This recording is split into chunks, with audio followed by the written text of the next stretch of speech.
Hello guys, in this video we're going to talk about the top 5 ways to make your WordPress website run faster. The first thing is having a good theme that is built with clean code and optimization in mind. There are many themes out there, so if you're not sure which theme to use, just use one of the top ones. They're usually built well and have good themes backing them. The second thing is having a good host.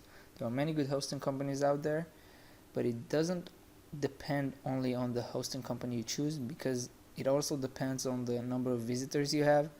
So you need to keep that in mind, and the weight of your site.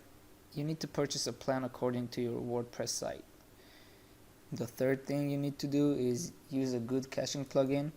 There are many good plugins out there, but one that I always use and I recommend is W3 Total Cache. It has over 1 million installs and is updated regularly. The fourth thing that we're going to talk about is Smush. Smush is a plugin that you might have heard of.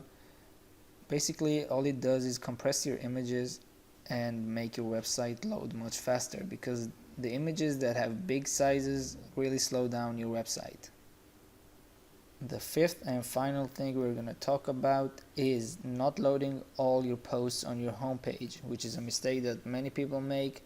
They load all their posts on the homepage, which is not necessary. All you need to do is load a couple posts and then link to the page that loads all the posts. Now that's it for this video. We went over 5 important steps to make your website run faster. Hope you enjoyed it. Please subscribe and see you in the next one.